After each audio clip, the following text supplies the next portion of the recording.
કેન્દ્રીય ગૃહમંત્રી અમિત શાહ કચ્છની મુલાકાતે ભુજમાં G7 ચોકીનું કર્યું ઉદ્ઘાટન। જવાનો સાથે કર્યો સંવાદ। કહ્યું બાંગ્લાદેશ પાકિસ્તાનને જોડતી સરહદો બનશે સ્માર્ટ। સાથે હરામીનાળા વિસ્તારમાં સુરક્ષાનું કર્યું નિરીક્ષણ।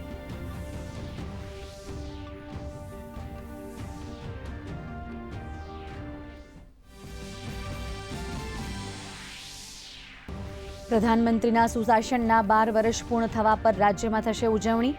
5 જૂનથી 21 જૂન સુધી સ્વચ્છતા અભિયાન, વૃક્ષારોપણ, જનકલ્યાણ શિબિર, પ્રાકૃતિક ખેતીના પ્રચાર પ્રસાર માટે વિવિધ કાર્યક્રમોનું આયોજન। ભાજપ પ્રવક્તા અનિલ પટેલે આપી માહિતી।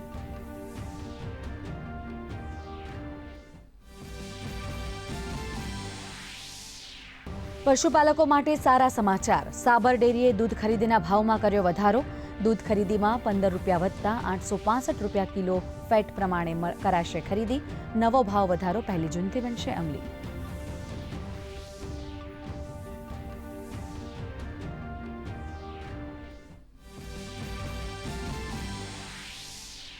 બનાસકાંઠાના ભાભર ખાતે ગૌમૂત્ર સ્ટાર્ટઅપ કરાયું શરૂ।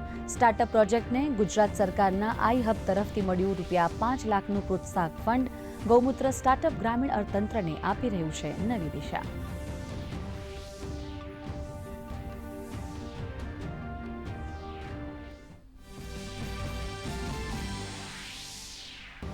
ગીર અને તેના રેવન્યુ વિસ્તારમાં સિંહોના રક્ષણ માટે વન વિભાગ એક્શન મોડમાં। વન મંત્રીએ કહ્યું સ્થિતિ સંપૂર્ણ નિયંત્રણ હેઠળ।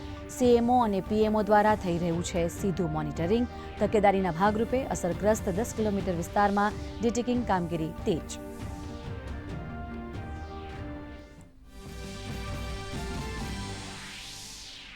નીટ પેપર લીક અંગે સુપ્રીમ કોર્ટે જવાબદારી પર મૂક્યો ભાર। સરકારે કહ્યું પ્રધાનમંત્રી પરિસ્થિતિ પર વ્યક્તિગત રીતે રાખી રહ્યા છે નજર।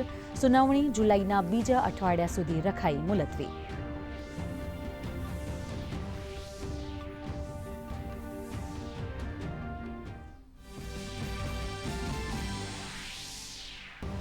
પશ્ચિમ એશિયા તણાવની સ્થિતિ વચ્ચે દેશમાં સ્થિતિ સામાન્ય।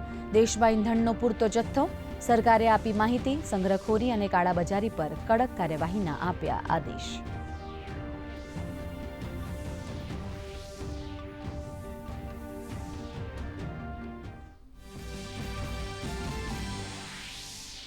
રાજ્યમાં ગરમીથી મળશે રાહત। આવતીકાલથી 4 જૂન સુધી રાજ્યના વિવિધ ભાગોમાં પવન સાથે વરસાદની આગાહી। 31 મેના રોજ અરવલ્લી, મહીસાગર અને દાહોદ જિલ્લામાં ભારે વરસાદ તો 1 જૂને અમદાવાદમાં ગાજવીજ સાથે સામાન્યથી મધ્યમ વરસાદની આગાહી।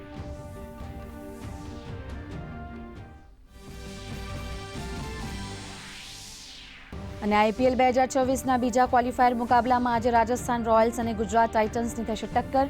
ફાઇનલમાં જગ્યા મેળવવા બંને ટીમો લગાવશે જોર। વૈભવ સૂર્યવંશી, શુભમન ગિલ પર રહેશે તમામની નજર।